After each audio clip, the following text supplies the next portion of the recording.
संतप्त मानस शांत हों, जिनके गुणों के गान में वे वर्धमान महान जिन विचरे हमारे ध्यान में।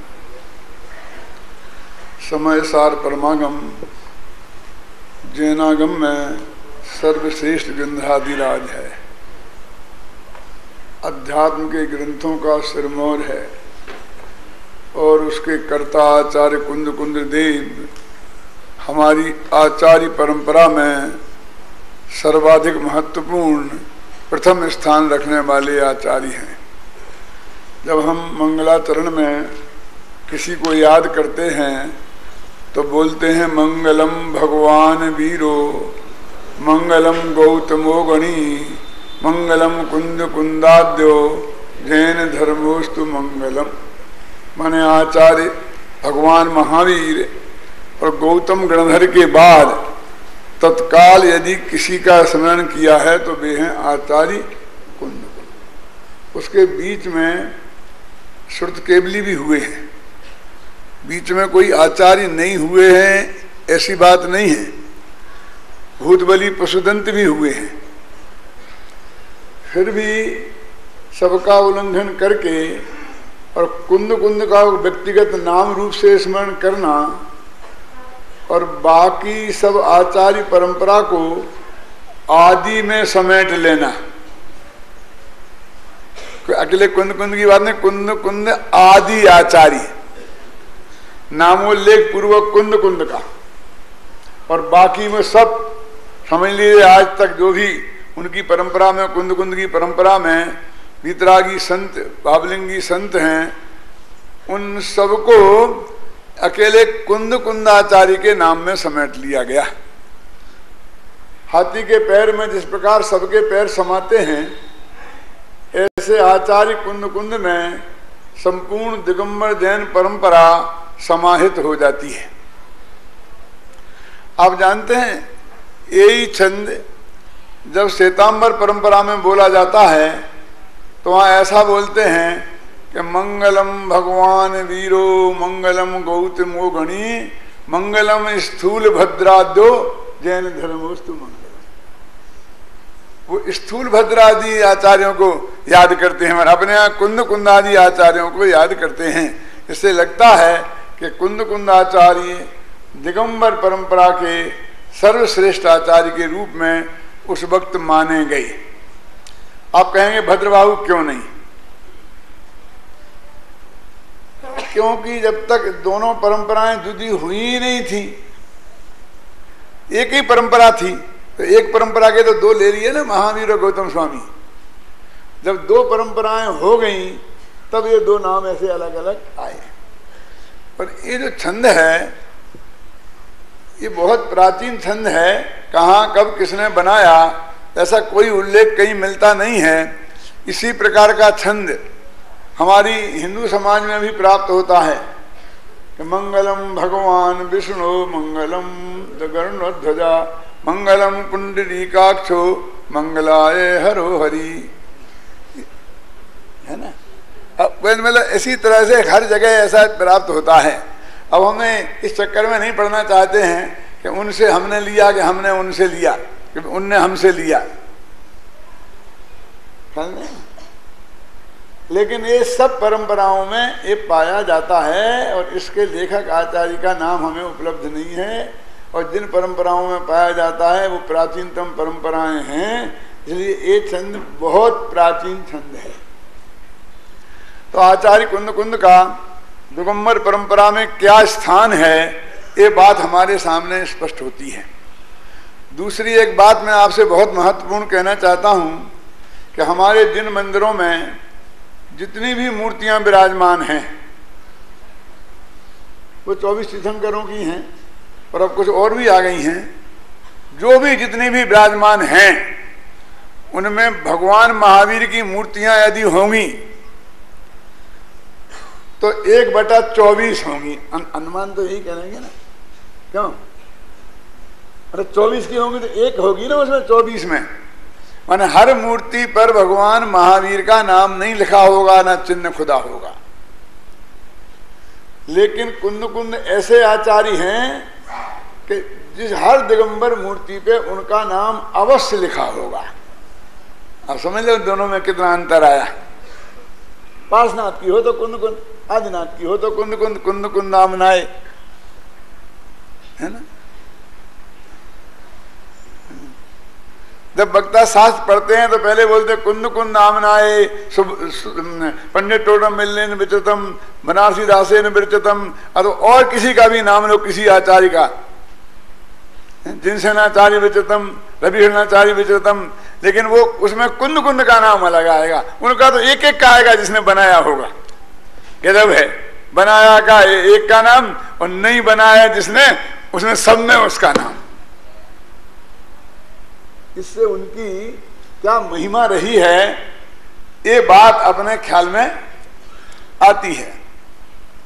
समय सार उनके अध्यात्म का प्रतिपादक ग्रंथ है। प्रवचन सार और पंचास्तिकाय जैन दर्शन के मूल सिद्धांतों के प्रतिपादक ग्रंथ हैं। अष्टपाहोड़ उनके प्रशासन का ग्रंथ है, प्रशासक के रूप में वो उसमें अष्टपाहोड़ में दिखाई देते हैं। और नियम सार वो खुद लिखते हैं कि मैंने अपनी भावना के लिए बनाया है। ऐसे मैं उसका रोजाना विचार करता हूँ, पाठ करता हूँ। निय भावना निमित्तम कृदम मया समय नियम सार शास्त्र मिदम, ऐसा उन्होंने खुद लिखा है। तो कुंद कुंदाचार्य अध्यात्म में, सिद्धांत में, प्रशासन में, इन सब में सिरमौर हैं। महावीर की मूर्ति पर कोई दावा कर सकता है कि ये तुम्हारी है कि हमारी, लेकिन जिस मूर्ति पर कुंद कुंद का नाम लिखा है उस मूर्ति पर कोई आदमी ये दावा नहीं कर सकता है कि ये दिगंबरों की नहीं है, हमारी है। कितना महत्वपूर्ण है कुंद कुंदाचार्य का नाम। इसे झगड़ा किन में है? महेंद्र कुमार जी, उन्हीं मूर्तियों में झगड़ा है जिनमें प्रशस्तियां नहीं है, नहीं है, मटा दी गई, क्या हुआ, लेकिन नहीं है वर्तमान में। जैसे अंतरिक्षपासनाथ की मूर्ति पर और भी, क्योंकि यदि होती और उसमें कुंद कुंद का नाम होता तो कोई दावा ही नहीं करता। स्थूलभद्र का नाम होता तो अपन दावा नहीं करते। होता क्या नहीं होता? तो झगड़ा भी उनमें ही है। तो कुंद कुंद के बिना झगड़ा निपट नहीं सकता। अध्यात्म का झगड़ा भी कुंद कुंद निपटाएंगे, और तुम्हारे लौकिक झगड़े भी कुंद कुंद से ही निपटाएंगे। यदि उस दिन कुंद कुंद का नाम उस पर लिख दिया जाता, उस आदमी ने जिसने वो मूर्ति बनवाई थी, तो आज हमको ये दो दिन नहीं देखने पड़ते। यानी उनके नाम लिख देने की कितनी बड़ी आवश्यकता हमारे तुम्हारे नाम की क्या है, क्या बकत है? क्यों आपका नाम लिखा गया कि नहीं लिखा गया, इससे क्या फर्क पड़ता है?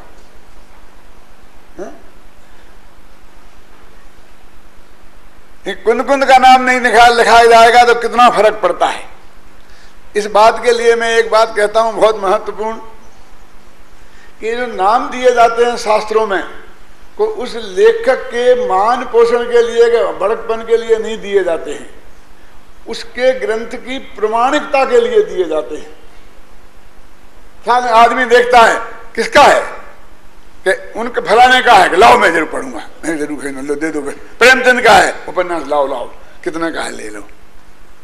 और ऐसे हेरे घेरे नत्थु खेरे का नाम आ जाए तो ठीक है ठीक है ठीक है। होता कि नहीं होता? बोलिए। वो लेखक है, मेरा नाम मत लिखना। समय सार पर कुंद कुंद का नाम नहीं लिखा होता, और दूसरी एक किताब आ जाए जिसमें कुंद कुंद का नाम नहीं लिखा है, वो समय सार को आप लेंगे? मैं एक उदाहरण दिया करता हूं।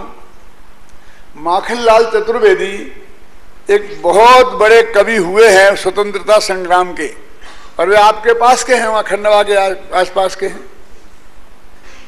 उनने एक कविता लिखी 8 लाइन की, सिर्फ 8 लाइन की, और उसका हेडिंग है एक फूल की चाह। हाँ, पुष्प की अभिलाषा माने क्या हुआ? एक फूल की चाह में क्या फर्क है बेटा? इस सरल भाषा है मेरी, सबकी समझ में आ जाए। कर्नाटक से उनकी में, और पुष्प और अभिलाषा दोनों की समझ में आई कि नहीं आई? क्या? तो एक फूल की चाह क्या है? तो वो ये कहता है कि मेरी ऐसी मांग नहीं है कि मैं किसी सुंदरी महिला के बेणी में गुथ कर और उसकी शोभा बढ़ाऊं। मेरी ऐसी आकांक्षा नहीं है कि मैं मंदिर में किसी देवता के चरणों में चढ़कर अपने सौभाग्य को फलित करूं, ऐसी मेरी इच्छा नहीं है। और बहुत बातें लिखी ऐसी ऐसी जहां जहां फूलों का उपयोग होता है, लेकिन कहा अंत में मेरी अभिलाषा यह है कि मेरे हे बनमाली, मेरे को उस रास्ते पर फेंक देना कि जिस रास्ते से मातृभूमि पर शीश कटाने जिस पथ जावे वीर अनेक, अनेक वीर जिस रास्ते से मातृभूमि पे के लड़ाई के लिए, रक्षा के लिए, अपना सिर कटाने के लिए जाते हों, उसके सामने फेंक देना। मैं चाहता हूं उन सब की पैरों की ठोकर मेरे को लगे, मैं उसमें सौभाग्य, किसी के माथे पर बैठकर मैं अपना सौभाग्य नहीं समझता हूं। महारानी के माथे में मैं बैठ जाऊं, देवता के चरणों में बैठ जाऊं, ये मेरे भाग्य नहीं है। और वो कविता हमारे कोर्स में थी, किताबों में थी, बच्चे बच्चे ने पढ़ी, सब बच्चे बच्चों को याद थी, मुझे भी थी, अब भूल भाल गया हूं, इसलिए मैंने भाव बताया है। वो जो 4 पंक्तियां माखनलाल चतुर्वेदी का जो पढ़ लेता था, उसके दिल में माखनलाल चतुर्वेदी के प्रति कितना सम्मान होता था। और यदि कहीं उनका फोटो भी देखने को मिल जाए तो गदगद हो जाता था। सामने कोई कहे कि वो माखनलाल चतुर्वेदी बैठे हैं तो भगवान जैसे दर्शन करते थे लोग। बाकी वो तो साधारण कवि था, कुंद कुंद आचार्य जैसे आचार्य, क्यों, जिनका ये शास्त्र, जो भी लेखक ने जो शास्त्र लिखा है वो, अब उसका परिचय सारी जनता जानना चाहती है, उसकी शक्ल भी सारी जनता देखना चाहती है, इसलिए उसका परिचय उसमें दिया जाता है, इसलिए उसकी शक्ल उसमें छापी जाती है। क्यों, तुमने 25,000 रुपया दिए हैं इसलिए तुम्हारी मम्मी की मम्मी की मम्मी की मम्मी की मम्मी की साहब की फोटो है और नाम लेने, उनकी फोटो देखने को किसी को भी अभिलाषा नहीं है। हमने इस परंपरा को बड़ी ताकत से तोड़ा है, ये हमारे दिलीप भाई जानते हैं। इसे हमें गुजरात से पैसा नहीं मिलता इस काम के लिए, क्यों कि वहां तो 3 पीढ़ी की फोटो चाहिए, 3 पीढ़ी का नाम चाहिए। हमने कहा भाई हम नहीं, भाई नाम जरूर लिखेंगे क्योंकि आपकी सद्भावना है, नाम लिखेंगे, इतनी बात हमारी, इतना तक समझ लो हमारा समझौता है। लेकिन इसके आगे हमने बहुत, आपको मैं बोलता हूं कि 30% लोगों ने उसकी कीमत करने की, कम करने का हमको वो किया, और हमने उनके भी इस आग्रह को ठुकरा दिया। जगदीश भाई, मैं आपको बताना चाहता हूं कि ये पहले ऐसा होता था। तो अपने राजमल जी साहब हैं, वो कलकत्ते वाले, उनने मेरे से कहा गराड़ साहब ये मेरे को पसंद नहीं है, ये किसी भी कीमत पर नहीं होना चाहिए। तो मैंने कहा भाई साहब लाएं कहां से, अब ये 100 रुपये में समय सार किसी को देंगे तो बेचारा क्या खरीद नहीं सकता, पढ़ने वालों के पास पैसा नहीं है, पैसा वालों को पढ़ने के लिए समय नहीं है। क्यों, तो उन्हें कहा गया मैं हूं ना, आप ये बंद करो, मैं दूंगा। उनका तो स्वर्गवास हो गया। लेकिन मैं एक कहानी और भी आपको सुनाना चाहता हूं, मजेदार है। इस किताब का पेज नंबर आप वो देखिए, मैं बताता हूं शुरू का ही। ये जो पेज नंबर 2 ही है ना, कवर की पैकेज पीछे, ये समय सार की किताब जब हमने टीका लिख ली तो इसकी 4000 प्रतियां हमने छपाने का निर्णय किया। और हमारे छाबड़ा जी का बहुत आग्रह था कि 50 रुपए से ज्यादा कीमत नहीं रखी जानी चाहिए। पड़ रही थी करीब 95, करीब 100 करीब पड़ रही थी। तो कहाँ से आएगा इतना पैसा, कहाँ से आएगा? तो पैसा के लिए लोगों से कहा गया तो इतना पैसा इकट्ठा हो गया जिसमें हम 2000 किताबों को 50 रुपए में आपको दे सकते थे। फिर जो राजमल जी पादनी के सुपुत्र थे, हम गए थे, उनके यहाँ विधान था, तो मैंने उनसे कहा आपको जो लिखाना है आप भी लिखा दो। बोले यानी आपको कितनी छपानी है? मैंने 4000। तो कितना पैसा उसको चाहिए आपको? तो मैंने कहा 45 रुपये एक किताब का चाहिए, 95 रुपये में पड़ रही है, और 50 रुपये कीमत रखना चाहते हैं, तो कितना पैसा हो गया? मैंने कहा 1,80,000। बोले 1,80,000 मेरे लिख लो, अब किसी से दूसरे से नहीं मांगना और दूसरे का नाम इसमें देना नहीं। बता रहा हूँ, कलकत्ते वाले बैठे हैं इसलिए बता रहा हूँ ये इतिहास। अब मैं बहुत मैंने कहा यार ऐसा नहीं हो सकता, क्योंकि मैंने जिनके ले लिए हैं पैसे, तुमसे पहले जिनने दे दिए हैं, अब उनके नाम में नहीं छापूंगे कैसे? आपका सबसे ऊपर सब जगह ये बात अलग है, लेकिन नाम नहीं छापूंगे कैसे होगा? कहते नहीं आप उनको निवेदन कर लीजिए, दूसरी किताब में ले लेना, ऐसा कर लेना, वैसा कर लेना, लेकिन इसमें तो मेरी बस मेरा पर्याप्त है, किसी दूसरे का इसमें नहीं करने का। और उन्हीं की तरफ से समय साथ छपता है, तो 5 लाख रुपया उन्होंने उसकी डिपॉजिट जमा करा रखे पूंजी के लिए, तो उन छपता भी उन्हीं की तरह से है। मैंने कहा अच्छा अभी हम असमंजस में पड़ के क्या करें? तो हमने ये निर्णय किया कि 2000 प्रतियों का पहला संस्करण निकालें, जिसमें उन दातारों के नाम दें जिनने हमें पहले दे दिए हैं, और फिर इनने 4000 के लिए दिए हैं, तो 4000 का दूसरा निकालें। ऐसा 4000 से हमारे 6000 हो गए। अब हमारा वो हमने 2000 छपाया, वो तो 15 दिन में ही साफ हो गया। जब मैं छपाया था तो मैंने उसकी डेट डाली थी 25 मई प्रकाशन होने की, लेकिन 25 मई के पहले तो वो खत्म हो गया, 25 मई आ नहीं पाई। तो मैं कह गया कि दूसरा एडिशन छापो, उसमें 15 अगस्त छापो, और भाग्य से आज जो आपके हाथ में आ गया 15 अगस्त अभी आया नहीं है, और इसके भी करीब 4000 किताबों के ऑर्डर हमारे पास अभी मौजूद हैं, 4000 मालूम पहली को मिलाकर। अभी हमारे पास 1250 किताबें बाइंडिंग में से आई हैं जो ऑफिस में हैं। जो भाई उन किताबों को यहाँ ऑर्डर देंगे तो उनका पैकेट बनाकर वो उनके घर भेज दिया जाएगा, और उसकी बिल्टी उन्हें दे दी जाएगी, क्योंकि एक किताब का वजन 1 किलो 400 ग्राम है। किसी के बस की नहीं है ले जाना, एक एक भले ही ले जाएं। इसलिए हमने चिंता करके वहां से फोन कर करके अमेरिका से उनसे कहा कि इतनी किताबें मेरे बांटने में चाहिए, हर हालत में तैयार। ख्याल में आई ना? दिवाली के पहले गारंटी से ये दूसरा एडिशन खत्म हो जाने वाला है, और फिर तीसरे एडिशन के लिए फिर कोई दाता जब 50 रुपया का देगा तो उसकी तरफ से कीमत कम करके दिवाली पे तीसरा एडिशन इस पे छपेगा। इससे बात सिद्ध होती है, कोई उसकी विरोधी नहीं है।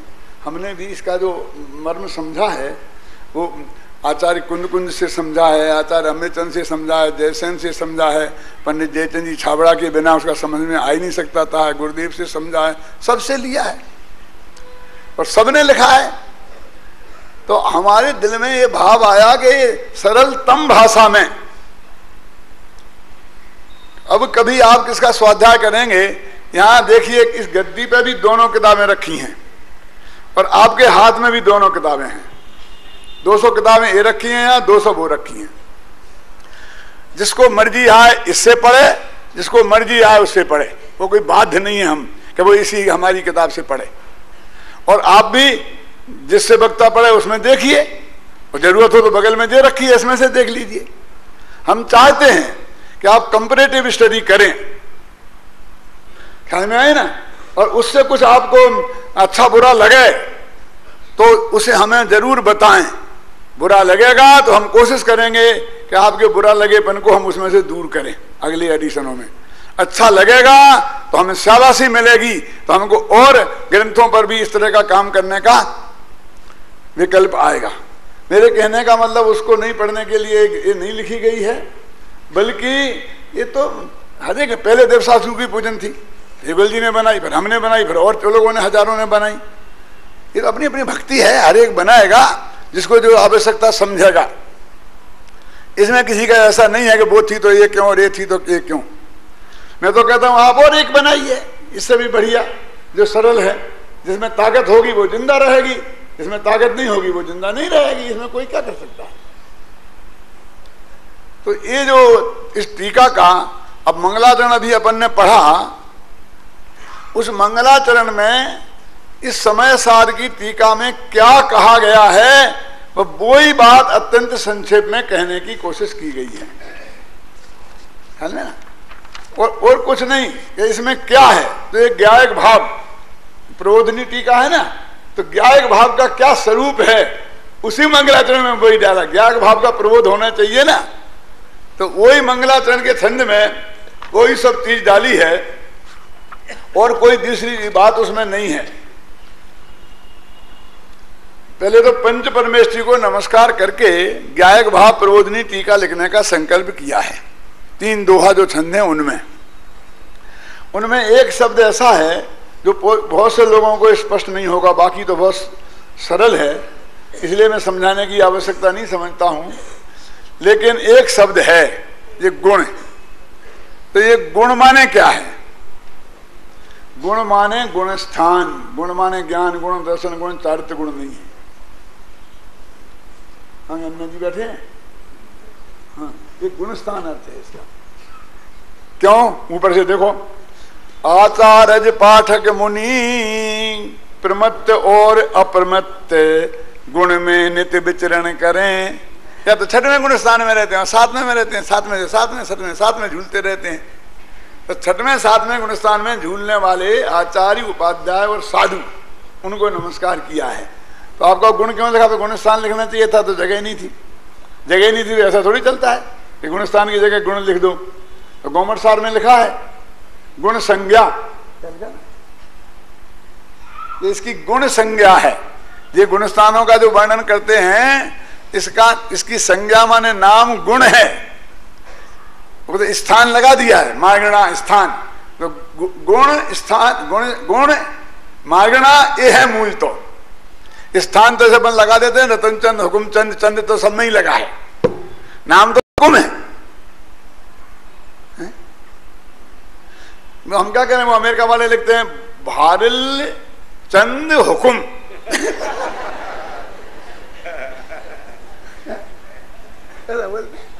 क्या कह रहे? वो कहते हैं कि जो उपनाम है वो पहले देते हैं, उसको बोलते हैं फैमिली नेम। फैमिली नेम माने आपकी फैमिली को, भारल सब मेरी फैमिली वाले लिख सकते हैं ना, इसलिए वो फैमिली नाम। फैमिली नाम का मतलब ये नहीं कि फैमिली ने जो आपका नाम कल्लू मल्लू बल्लू रखा हो, वो नहीं।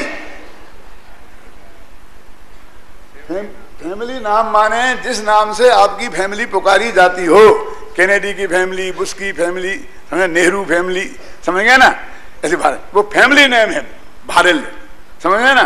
फिर वो कहते हैं आपका नाम क्या है, तो अपन हुकुम चंद बोलते हैं ना, तो वो भी उसको भी फिर चंद हुकुम। फिर लिखेंगे फिर डॉक्टर। डॉक्टर नहीं लिखा होगा तो मिस्टर लिखेंगे, ऐसा लिखते हैं। तो मैं आपसे बात कर रहा था कि गुण शब्द से वो थोड़ा अस्पष्ट था, वो सब लोगों को ख्याल में आए। समय सार को साध कर बने सिद्ध भगवान, ये तो बिल्कुल साफ है ना, इसमें तो कुछ कहना नहीं है। अनंत तुष्ट के धनी श्री अरहंत भगवान, ये भी बिल्कुल साफ है। आचार्य पाठक मुनि, पाठक माने उपाध्याय और साधु, आचार्य उपाध्याय और साधु पंच परमेष्ठी हो गए। तो कौन, चाहे वो छठवें गुणस्थान में हो और चाहे सातवें में हो, वो दोनों में झूलने वाले हों, ऐसे उनको मैं नमस्कार करके, नित्य नमस्कार देवसास गुरु को नमस्कार करके, ज्ञायक भाव प्रकाशनी भालसी श्री भगवंत, भगवान ने जो कही है वो जिनवाणी, वो ज्ञायक भाव को प्रकाशित करने वाली जिनवाणी है। ये सब जिनवाणी के विशेषण हैं, अपनी टीका के नहीं। टीका क्या होता तो ज्ञायक भाव प्रबोध नहीं होता, ये प्रकाश नहीं है ना, उसे अलग शब्द इसलिए रखा। परम तत्व प्रतिपादिनी, परम तत्व जो आत्मा है उसका प्रतिपादन करने वाली जिनवाणी जयवंत। तो पहले पंचपरमेष्ठी को नमस्कार किया, फिर जिनवाणी को। अपने तो देवशास गुरु 3 है, तो गुरु को कहां छोड़ा? पंचपरमेष्ठी में आ गए ना गुरु, देव गुरु और शास्त्र, इस क्रम से नमस्कार किया है, ख्याल में है ना।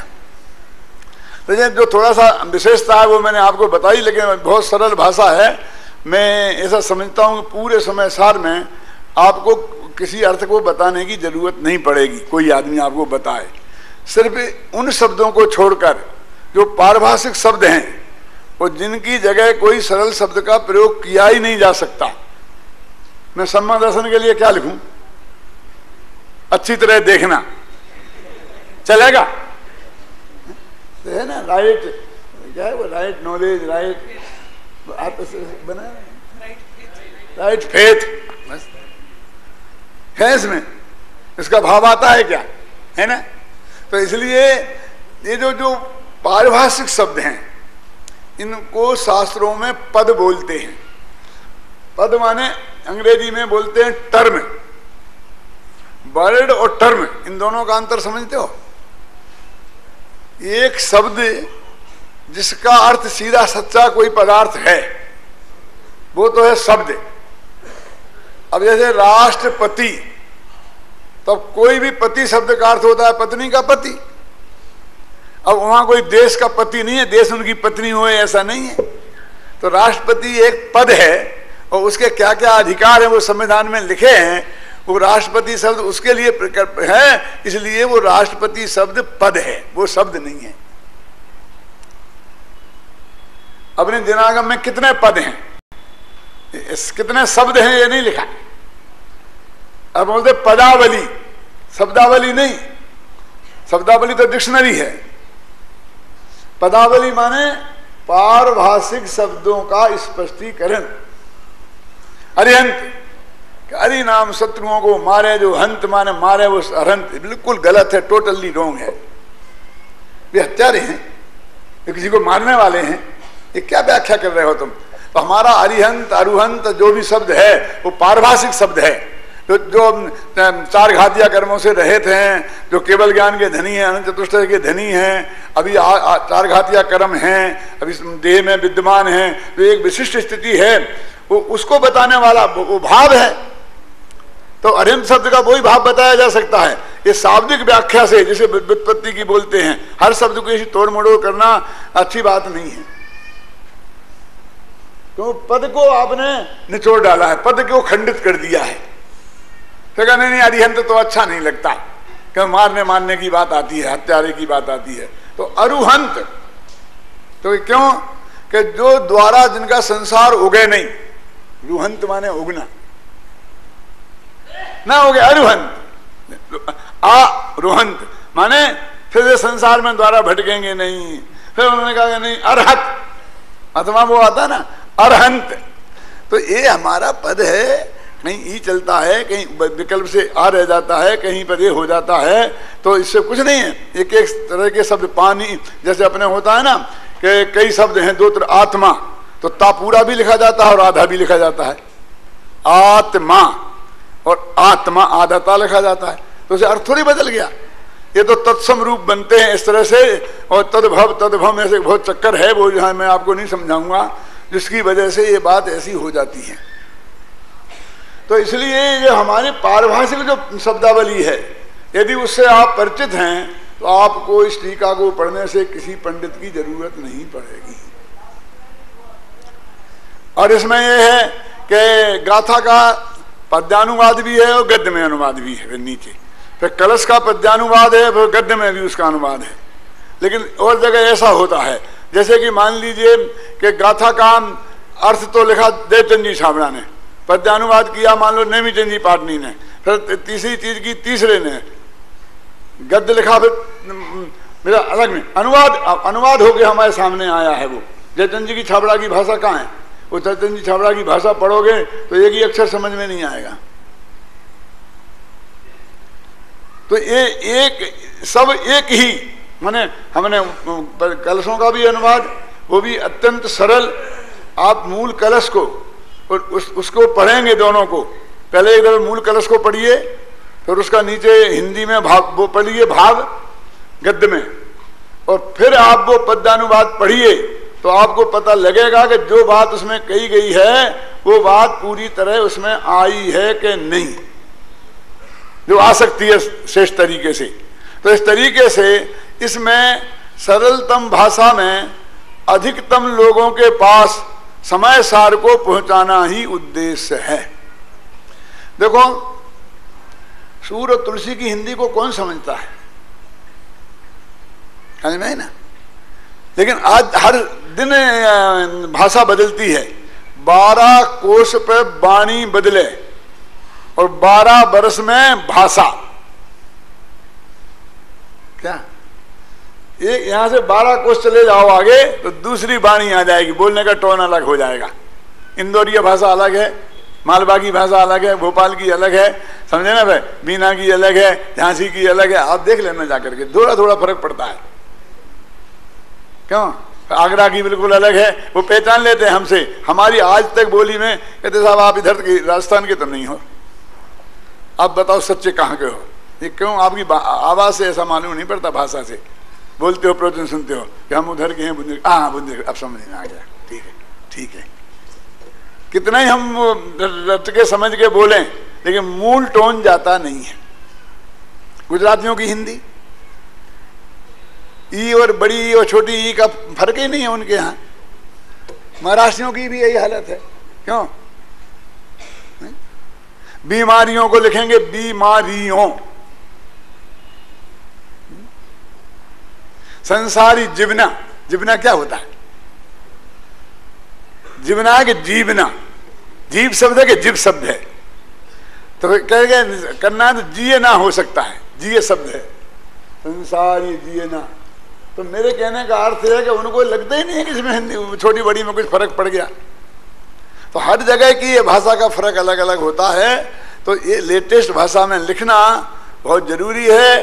हो सकता है 100 वर्ष बाद फिर किसी को इसकी टीका लिखनी पड़े और उस टीका में ऐसे लिखा जाएगा कि I am going to Samaysar मर। मैंने इतने अंग्रेजी के शब्द घुस जाएंगे। आज हमने देखा है बहुत अंग्रेजी हिंदी बोलने वालों को अमेरिका में बोलते हैं ना, हमारा परिचय देने के लिए भी, तो बीच बीच में गुजराती, बीच बीच में अंग्रेजी, बीच बीच में हिंदी, कोई पता ही नहीं चलता कहाँ बोला, कब कौन शब्द आ गया, कैसा आ गया। तो ऐसे ही बोलते हैं ना बम्बईया हिंदी, चलेगा तुमको? नहीं, हमको नहीं चलेगा। तू क्या मांगता है? मांगता क्या? साला मेरे को मांगता कहते, मैं मांगता हूं। अरे मैंने मांगता कहाँ, तेरे को क्या मांगता है? अरे आपको क्या चाहिए? पंडित जी तुमको क्या मांगता है, बोलो। होता कि नहीं होता? तो मेरे कहने का अर्थ ये है कि ये अधिकतम आज की भाषा जो अधिकतम लोग समझ सकते हैं, उस सरल से सरल भाषा में ये बात लिखी गई है। अभी आप यहीं देख लो कि वो कहता था एक पुष्प की अभिलाषा और मैंने कहा था एक फूल की चाय। अब ऑटोमेटिक मेरे से सरल शब्द निकलते हैं। ऐसा मैंने कोई बुद्धिपूर्वक ज्यादा सोच साच के नहीं कहा था, हैं? लेकिन सब तक वो बात पहुंचे। हो सकता है वो शब्दावली वो अच्छी हो। कौन? एक पुष्प की अभिलाषा, है ना, समझे ना। लेकिन सारी दुनिया तो पुष्प बोलती है फूल, और अभिलाषा हो चाय। यानी मेरे कहने का मतलब ये है कि इसमें ये चीज आपको मिलेगी। तो अभी तीन का अर्थ मैंने बताया। एक छंद है अडिल्य छंद। ये अडिल्य छंद मालूम कौन सा छंद है? जो पहली अपनी देवशास्त्र गुरु की पूजन थी उसमें जो स्थापना का छंद था वो ये छंद है। कौन? प्रथम देव अरहंत सुसुत से दांत जू, ये वो छंद है ना, वो है। साधक गण का एक मात्र है साध, जो मुक्ति मार्ग का एक मात्र आराध्य, जो उसमें ही मन रमे निरंतर रात दिन, परम सत्य शिव सुंदर गायक। एक गायक भाव में मेरा मन लगे। तो गायक भाव कैसा है? साधक गण का एक मात्र है साध्य। जो साधक गण जो आत्मा की साधना करने वाले हैं वो काय की साधना करते हैं? गायक भाव की। गायक भाव को जानना, उसे अपना मानना और उसमें ही उपयोग को स्थिर करना, इसके अलावा और साधना क्या है? तो वो साध्य है, ये साधना है। और मुक्ति मार्ग में एकमात्र आराधना। आराधना किसकी करना? इस गायक भाव की। और मेरा मन उसमें निरंतर लगा रहे, कौन काय में कि परम सत्य है जो ऐसा सुंदर है, उस गायक भाव में मेरा मन लगा गया, अपनी भावना प्रकट की है। तो देखो इसमें वो बात आ जाती है कि वो गायक भाव किस काम का है, उसे क्यों समझना।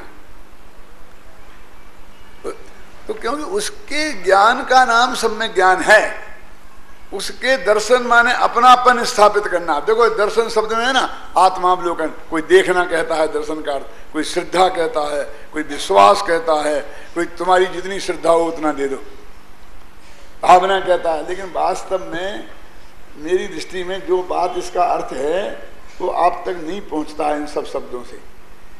वो मेरे चुना हुआ शब्द है कि उसमें अपनापन, ये वास्तव में श्रद्धा गुण का परिणमन है। तो वो त्रिकाली ध्रुव भगवान आत्मा जो गायक भाव है, ये मैं हूं ऐसी प्रतीति, ऐसा विश्वास, इसका नाम वास्तव में श्रद्धा गुण की पर्याय है। उसका नाम सम्यक दर्शन है। वो ना तो देखने के अर्थ में है, ना ये विश्वास, ना हमारी तुम्हारी इससे श्रद्धा है। हमारे श्रद्धेय पूज्य पिताजी अपने यहाँ तो सब श्रद्धेय होते हैं, क्यों? अब जो रोला छंद है, इस रोला छंद में जो 5-6 छंद हैं, इन छंदों में सिर्फ उस गायक भाव को ही समझाया है, और वो जो इस समय सार में समझाया है उन्हीं शब्दों में, अपनी तरफ से उसमें कुछ नहीं जोड़ा है। आप देखेंगे तो जीवा जीवाधिकार, कर्ता कर्म अधिकार, पुण्य पाप अधिकार, ऐसा उसमें आता जाएगा। इसमें से एक एक छंद में से आप अधिकार पकड़ सकते हैं, ख्याल में है ना। देखो केवल गायक भाव जो बद्धा बद्ध नहीं है, आ गया ना। कौन सी गाथा आ गई? 14वीं है ना, अबद्ध स्पष्ट है?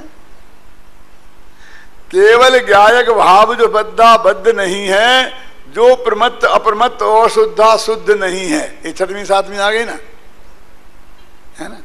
नए प्रमाण के जिसमें भेद प्रभेद नहीं है, न उदेति प्रमाणम नए अष्टमेति। मतलब मैं ये बताना चाहता हूं कि उसी का भाव है, इसमें कोई अपनी तरफ से बात नहीं छोड़ी है, लेकिन एक समेटा गया है जिसमें दर्शन ज्ञान चरित्र का भेद नहीं है, ख्याल में है ना। जिसमें अपनापन ही दर्शन ज्ञान कहा है, लेकिन अपनापन ही दर्शन ज्ञान, इस शब्द का मैंने जो प्रयोग किया है, जिसमें अपनापन ही, देखो कितनी जल्दी स्पष्ट होती है ये बात कि ये मैं हूं, इसमें अपनापन माने ये मैं हूं। मोक्ष मार्ग प्रकाशक में जो कितना पेज है, करीब 72 पेज होगा शायद, 75-72 पेज है। उसमें ऐसा लिखा है कि अपनापन, ये 5 शब्द है ना, 78 पेज पे है ना, क्या पंक्ति पड़ी है, तो वहां पर अपनापन का शब्द ही बदल दिया, सारा अर्थ ही खत्म हो गया। उसका पूरा अर्थ ख्याल में नहीं आता है। मोक्ष मार्ग प्रकाशक यहाँ हो तो मुझे बताओ, निकालो 78 पेज पे निकालना जरा। तो मैंने बहुत व्याख्यान किए उस प्रकरण पर पहले।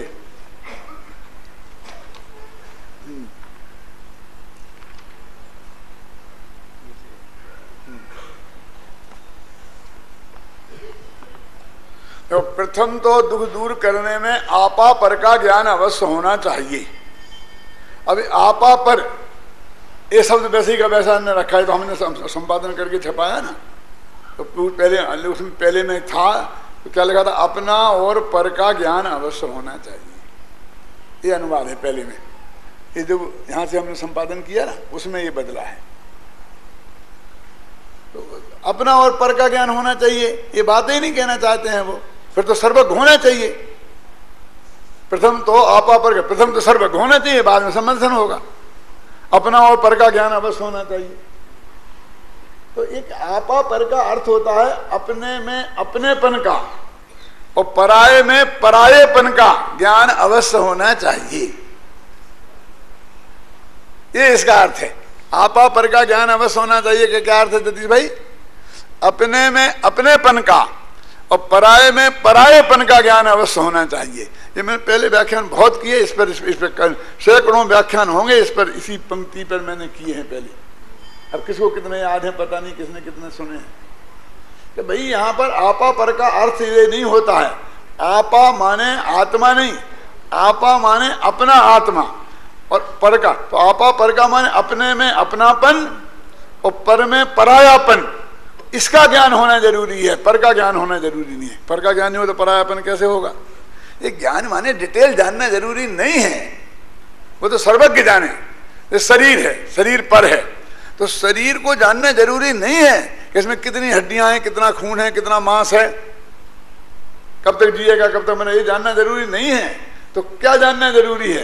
ये शरीर मैं नहीं हूं, इस शरीर का परायापन जानना है। क्या समझ में ना? अब मैं तो वो तो ये शरीर जल्दी नष्ट हो जाएगा, भ्रष्ट हो जाएगा, गल जाएगा, मलमूत्र की खान है, ये भी शास्त्रों में लिखा है, लेकिन जितना दम इसमें है इसका 100वां हिस्सा दम भी उसमें नहीं है।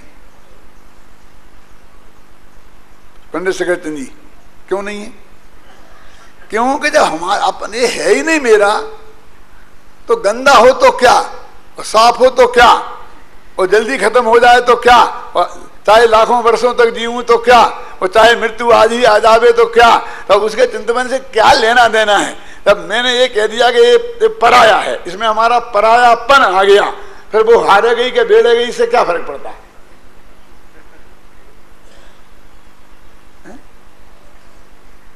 फिर उसका क्या हुआ, इसके जानने का क्या मतलब? तो एक लोग तो ये कहते हैं कि पर को जानना ही नहीं, और दूसरे लोग ये कहते हैं कि पर को जाने बिना काम नहीं होगा, तो पहले सर्वज्ञ बने फिर सम्यदर्शी बनेंगे। अब दोनों कहे अपना और पर का ज्ञान अवश्य होना चाहिए, वो ये प्रमाण लिए फिरते हैं, और दूसरे ये प्रमाण लिए फिरते कि पर का ज्ञान होना ही नहीं चाहिए, क्योंकि जब पर को जानेगा तो स्व को जान ही नहीं सकेगा, क्योंकि दोनों समय में एक समय कोई जानता है, एक कोई जानता है, दो को जानता ही नहीं है। अब क्या करें? मैं उस चर्चा को लंबाना नहीं चाहता हूं, ख्याल में आई ना, लेकिन ये दो तरह का अज्ञान हमारे यहाँ चलता है, ये बात सही है। तो बात क्या चल रही थी अपनी कि आपा पर का ज्ञान है, माने अपने में अपनापन का और पराये में परायेपन का ज्ञान अवश्य होना चाहिए। और मैंने 12 भावनाओं में इन भाषा का बहुत डटकर प्रयोग किया है। अब जो जिन लोगों का ध्यान उस पर जाए तो जाए और नहीं जाए तो नहीं जाए, मैं क्या कर सकता हूं। जिसमें अपनापन ही दर्शन ज्ञान कहा है, सम्यक चारित्र जिसका निश्चल ध्यान कहा है, जिसका ध्यान करो निश्चल वो सम्यक चारित्र है। वह एकत्व विभक्त आ गया ना समय सार में। तो शुद्ध आत्म परमात्म अज, अज माने जिसका जन्म नहीं हुआ है, अनादि माने जिसकी आदि नहीं है, मध्य नहीं है, अंत नहीं है, अनादि मध्यांत, आदि अंत और मध्य से रहित, मध्य और अंत से रहित, अनादि तो है ही और आदि से रहित, ऐसा ज्ञायक भाव वो ही शुद्धात्मा है। जिसमें अपनापन करना है वो शुद्धात्मा में करना है, ऐसा शुद्धात्मा। गुण भेदों से भिन्न सार है समय सार का, गुण भेद से भिन्न भगवान आत्मा को समझो, ये समय सार का सार है। बस 7वीं गाथा आ गई, देखो पर्यायों से पार सार है समय सार का, फिर 6वीं आ गई। मुक्ति बधू का प्यार सार है समय सार का, माने मुक्ति बधू तुम पर प्यार करती हुई आएगी, तुम्हें मोक्ष की कामना नहीं करना है। अपने यहां तो लिखा है मोक्ष की कामना करने वाले को मोक्ष की प्राप्ति नहीं होती, लिखा क्या नहीं लिखा है? कि मोक्ष की कामना जिसको है उसे मोक्ष की प्राप्ति नहीं होती, न मोक्षोपि मुमुक्षुताम। तो क्या कर रहे हैं? देखो जो दौलत राम जी ने लिखा है, एक भजन में लिखा है कि वो मुक्ति क्या है बोला, वो तो नहीं है, एक भजन है दौलत राम जी का बहुत बढ़िया, उसमें ये लिखा है कि तेरी मुक्ति तेरा वरण करेगी, हैं? वो तो प्राकृत में है, संस्कृत में है मुक्ति कन्या कर रहे, लेकिन उसमें ये है, छंद में मैं बताता हूँ, भाव हिंदी का भी याद आएगा तो मैं बोलूंगा कि तू मुक्ति रमा तो बेग बरे है, समझे ना? तुझे मुक्ति रूपी रमा तेरे के गले में वरमाला डालेगी। कोटि ग्रंथ को सार यही है, यही जिनवाणी उचरे है, दोल ध्याय अपने आत्म को, तो मुक्ति रमा तो बेग बरे है। ये मुक्ति बधू का प्यार। अब सुने, तेरा प्यार मुक्ति बधू पे नहीं, तू रीन जा मुक्ति बधू पर और तू उसके घर के चक्कर काटे, ये बात नहीं है, वो तेरे चक्कर काटेगी। समझे ना? करोड़ ग्रंथों का ये सार है, कोटि ग्रंथ को सार यही है, और ये ही जिनवाणी उचरो है, और जिनवाणी में भी यही बात कही गई है। क्या क्या कहा गया है कि दौल ध्याय अपने आत्म को। दौलत राम कहते हैं कि तुम अपने आत्मा का ध्यान करो, तुम्हें मोक्ष में कुछ नहीं करना है। तो मुक्ति रमा तो बेग बरे है, तो मुक्ति रूपी कन्या तेरा गले में बरमाला अपने आप डालेगी। अरे तुम क्या लड़कियों के चक्कर काटते फिरते हो? तुम तो अपने में ऐसा अध्ययन करो, मनन करो, ऐसी योग्यता प्रकट करो कि लड़कियां तुम्हारे चक्कर काटे। क्या समझे ना? फर्क है दोनों में कि नहीं है? ये लड़कियों के चक्कर काटने वाले मजनू, इनकी क्या होता है हालत? जो हालत मजनू की भई थी वैसी हालत होती है। ये तो वहां का मार्ग है, कि मैं अपने आत्मा में पढ़ाई में ही लग गया और डिग्री लेता रहा, तो फिर मेरी शादी नहीं हुई तो क्यों? ऐसा है कि लाइन लगा के खड़े होंगे तुझे शादी करना, फिर स्वयंवर रन करना, तू स्वयंवरा बन जाना। पहले लड़कियों का स्वयंवर होता था, जो लड़के लाइन से खड़े होते थे वो वे चुनती थी, तेरे लिए लड़कियां लाइन से खड़ी रहेंगी और फिर तू चुनना उनसे जो तेरे को चुनना है। अभी कहाँ है? अभी चक्कर काटने वाला है तो उसका बाप मारेगा, उसका भाई मारेगा, क्या क्या दुर्दशा कहाँ कहाँ होगी। ज्यादा समझना हुआ तो तुम मेरे से ज्यादा जानते हो। है ना? तो मुक्ति रमा का प्यार समझ में है ना? सार है समय सार का, एकमात्र आधार सार है समय सार का। शुद्ध भाव से बलि बलि जाऊं समय सार पर। समय सार माने शुद्धात्मा, जीवन का सर्वस्व समर्पण समय सार पर। ये तो सब स्पष्ट ही है ना? समय सार की विषय वस्तु में रमे नित्य मन। ये समय सार नाम की जो किताब है, उसकी जो विषय वस्तु है, जिस बात का प्रतिपादन उसमें किया है, माने शुद्धात्मा, उसमें मेरा मन रमे। मैं तो समय सार में मन रमत है, पेजी पलटता रहता हूं, उसकी बात नहीं है। समय सार के ज्ञान ध्यान में बीते जीवन, शुद्ध भाव से करूं विरेचन पुण्य पाप का। ये पुण्य पाप अधिकार आ गया। विरेचन समझते हो? आयुर्वेद में जितनी भी दस्तावर दवाइयां हैं, उन सभी दवाइयों का विरेचक कहलाती है। विरेचक माने अंदर में मल जम गया हो तो उसको करके पिलखा करके बाहर निकाल देती हैं, उसको बोलते हैं विरेचन। ये जितने चूर्ण है ना, ये सब विरेचक हैं। अरस्तु नाम का एक बहुत बड़ा दार्शनिक हुआ है, जिसे अंग्रेजी में एरिस्टोटल कहते हैं। सुकरात का शिष्य प्लाटो और प्लाटो का शिष्य अरस्तु। तो उसने एक विरेचन का सिद्धांत दिया है,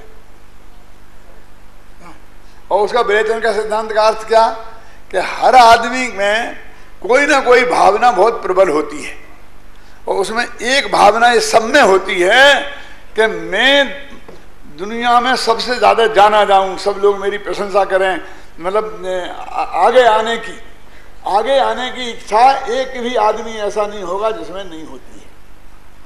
और इसके लिए लड़ाइयां होती हैं। वो कहता है कि लड़ करके जीत जाऊंगा तो बस मैं हो जाऊंगा, महाराणा प्रताप बन जाऊंगा, फलाना बन, जो भी हो जाएगा ऐसा करूंगा मैं। ख्याल में है ना?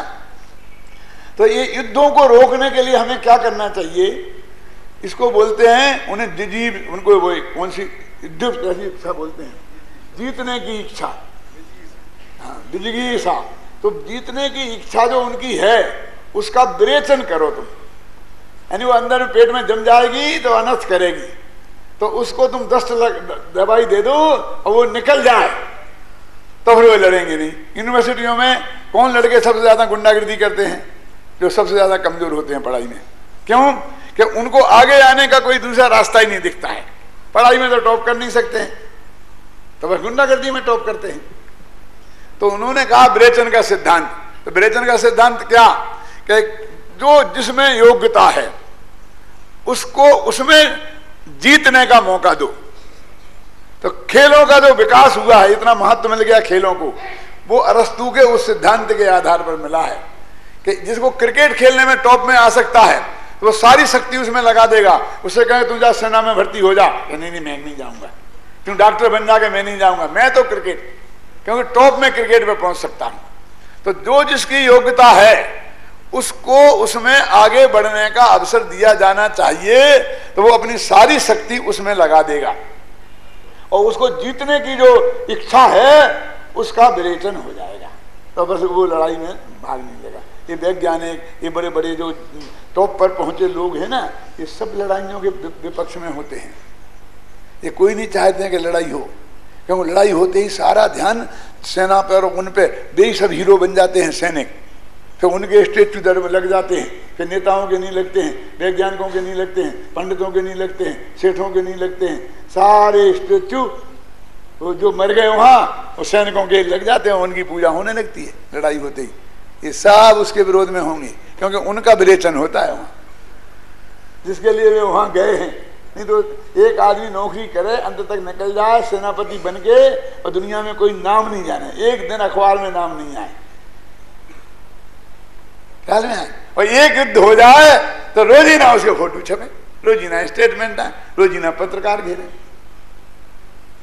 तो इतने जो खेल, तरह तरह के बौद्धिक खेल, शारीरिक खेल, मानसिक खेल, समझ में आई ना अपने, शतरंज है, फलाने हैं, इतने सब खेलों को इतना अधिक प्रोत्साहन सिर्फ उस अरस्तु के एक सिद्धांत की वजह से मिला है। समझ ले, विश्व ने उसके इस सिद्धांत को कितनी गहराई से अपनाया, है ना। और जो फिलोसफर लोग हैं ना, उन्हें पढ़ाया जाता है, उन्हें दिखाया जाता है कि एक अरस्तु का विरेचन सिद्धांत क्या है। आप लोगों में से कितने लोग जानते थे कि क्या है, क्योंकि उसकी जो आगे आने की इच्छा है, समझ में आई ना। देखो मैं आपको, आप ये नहीं समझना कि मैं आप लोगों की आलोचना कर रहा हूं, मैं तो अरस्तु का विरेचन सिद्धांत समझा रहा हूं, ख्याल में ना। अब मैं यहां बैठा, उत्तम चंद जी यहां बैठे और आप सब लोग नीचे बैठे। अब बहुतों के अंदर में कुलबुली छूटती है कि मैं भी ऊपर बैठूं, भले ही लाख रुपया लग जाए। कि तू बढ़िया एक प्रवचन करना है तो हमारी गिद्दी में बैठ जाएगा, वो प्रवचन तो बहुत बुरी बात है, आपको जो समझे ना। अरे अब वो इसमें बैठने के तो वो कितनी धीरे धीरे कीमतें बढ़ती जाती हैं। फिर कोई कहता है कि एक प्रश्न खड़ा है, पंडित जी मेरा एक प्रश्न है, कुछ नहीं है, उसे कुछ नहीं पूछना है, ना उसे जवाब सुनना है, बस उसका वो विरेचन का सिद्धांत है कि मैं भी आया हूं देखने में समझने, अब मैं भी मेरा अभ्यासी हूं। वो 5वें गुणस्थान में फलाने में कौन सी प्रकृति का कैसा क्या होता, अरे जाके अकेले में अन्ना जी से पूछ लेना ना, क्यों। अब मैं उससे कह दूं भैया बैठ जाओ शांति से, मेरे घर आना, मैं बता दूंगा, आता ही नहीं कोई माई का लाल घर, क्योंकि उसे तो सभा में पूछना है, उसे तो पंडित को पछाड़ना है, क्यों, समझे ना। ये वो विरेचन के सिद्धांत की कमी है। तो हमारे कहते हैं कि ठीक है बाद में प्रश्नोत्तर होंगे तुम अपना विरोचन वहां कर लेना, फिर बताएंगे हम तुमसे पूछेंगे बेटा तब जवाब देना, कहला सिंधी, तो पता चल जाएगा जवाब क्या होता है। ये सब विरेचन के सिद्धांत के आधार पर ये सारी चीजें हैं कि कैसे अधिकतम लोगों को उनके आगे आने की भावना को की पूर्ति की जा सकती है। वो 5 इंद्रिय के विषय में एक विषय है, उस विषय की पूर्ति कैसे की जा सकती है, समझे ना। और आपकी जो ये जो इच्छा है, बस इसकी वजह से बहुतों की दुकानें चल रही हैं।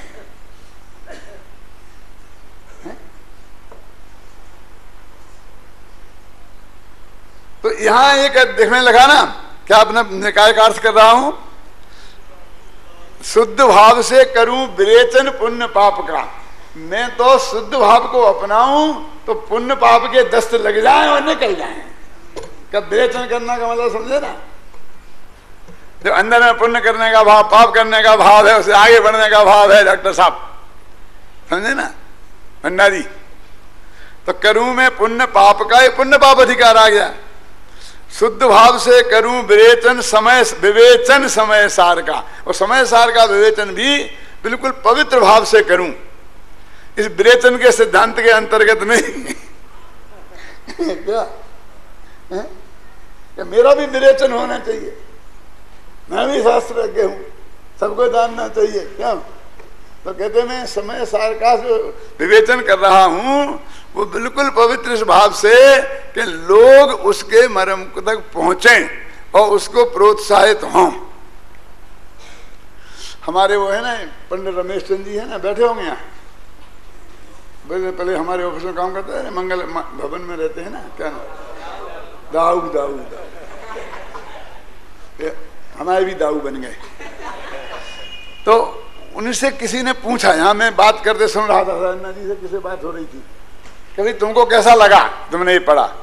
बोले मैं तो क्या बताऊं कि मेरे को इस 47 शक्तियों का स्वरूप तो इसमें पढ़कर समझ में आया है, वो मैंने बड़े बड़े वो 700-700 पेज के वे पढ़े, लेकिन उतना खुलासा मेरी दृष्टि में नहीं हुआ था। वो बैठे हैं, पूछो, बोलो कहा था कि नहीं कहा था? अन्ना जी से कह रहे थे ऐसी बात। इसमें पढ़ा 40 पेज में है वो, अब पुरानी जो टीका है आपकी उसमें है, उसमें 3 पेज में ही होगा। तो संस्कृत पंक्ति का जो अर्थ है ऊपर से नीचे उसमें लिख दिया बस। क्या जीवत्व शक्ति अजड़ात्मका चित्त शक्ति, अजड़ात्मक होती है चित्त शक्ति, कहते बस खत्म। अब उसकी जो मतलब, और कम से कम में 700 पेज को 40 पेज में, और 40 पेज में आपको वो बात मेरी गारंटी है कि समझ में आ जाएगी, जो उतना उससे पढ़ने की समझ में आएगा। क्योंकि उसको तो मैंने पढ़ लिया ना 10 दफे, वही माल तो मैंने दिया है। ऐसा नहीं कह रहा हूं कि उसकी उपेक्षा करके किया, वहीं से निकाला है माल, मेरे बाप का थोड़ी है, मेरे पेट में से थोड़ी निकाला है क्या। लेकिन उसको मैंने 6-6 दफे पढ़कर और अत्यंत सरल भाषा में कम से कम पृष्ठों में ऐसा संक्षेप कि जिसमें अस्पष्टता नहीं रहे। वो संक्षेप किस काम का, इसमें अस्पष्टता रह जाए तो ऐसे संक्षेप का मतलब ही नहीं है। विषय वस्तु पूरी स्पष्ट हो जाए, ख्याल में आए ना, और बाद में लंबा हो नहीं। मैं आपको कहता हूं चैलेंज दे करके कि आप जाके पढ़िए, वो 700 पेज भी पढ़िए और फिर इन 40 पेज को पढ़िए और मुझे निकाल के लाइए कि 700 पेज में ये बात आई है और आपके 40 पेज में ये बात नहीं आई है। क्यों कमल चंद जी, करो इतनी मेहनत।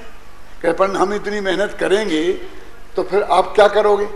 हमने निकाल के लाके बता दिया तो क्या करोगे? कि एक तो तुम्हारे के लिए 47 शक्तियां इतनी अच्छी तरह समझ में आ जाएंगी कि फिर दोबारा समझने की जरूरत नहीं पड़ेगी। पहला लाभ तो ये होगा, और दूसरा लाभ क्या होगा कि हम उस बात को अपनी में शामिल कर देंगे। और क्या करेंगे? क्योंकि हमने इतनी मेहनत करके नहीं निकाल पाए, तुम निकाल के लाए तो हमारा उपकार किया, हमारा क्या नुकसान है? नहीं ऐसा नहीं। अरे आज तक हम ये बात कह रहे हैं, कोई बात करुणा नियोग की, और कल अन्ना जी मेरे को बताएंगे डॉक्टर साहब ऐसा नहीं है ऐसा है, तो फिर तुम क्या करोगे कि अगले दिन से वो बताने लगेंगे कि ऐसा तो क्या है। इसमें काहे का कोई नाक माक का सवाल है, कोई सर्वज्ञ नहीं है, समझ में आई ना। सब अपने स्वाध्याय से अपना ही जो कुछ जीने जाने किए हैं। ऐसा हो सकता है कि 10-10 घंटे स्वाध्याय करने वालों की पढ़ने में कोई बात ना आए और 1 घंटा पढ़ने वाले के में आ जाए। इसलिए सब बातें नहीं है, अधिकतम बातें वो जानता होगा और वो नहीं जानता होगा।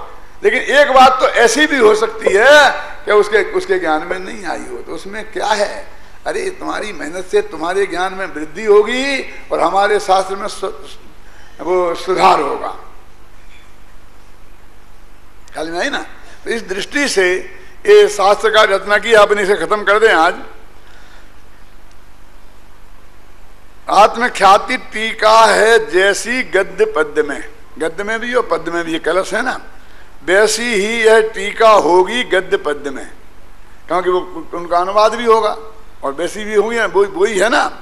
समय सार आत्मख्याति को सभी जनों तक पहुंचाने के लिए लिख रहा जन भाषा में। आप संस्कृत में भी लिख सकते, हिंदी में लिख सकते, ढूंढारी में लिख सकते, लेकिन वो जन भाषा में नहीं पहुंचेगी।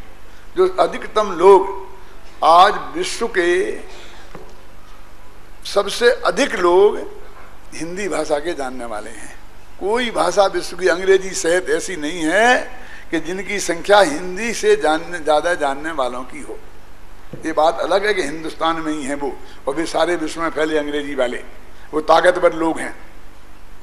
लेकिन आप लगाइए कौन कौन सा, बिहार से लेकर यहाँ तक पंजाब तक, और ये सब दिल्ली मध्य प्रदेश से लेकर के महाराष्ट्र के बॉर्डर तक, वहाँ तक ये कितने है, ये 70 करोड़ जनता है हिंदुस्तान की जो हिंदी बोलती है। 30 करोड़ में सारी भाषाएं आ जाती हैं, और विश्व में सबको मिला करके भी 70 करोड़ बोलने वाले, इंग्लिश बोलने वाले नहीं है। इसलिए ये विश्व की सबसे बड़ी अधिकतम लोग बोलने जाने वाली भाषा है, उसमें अधिकतम लोगों तक माल इस भाषा में पहुंच सकता है।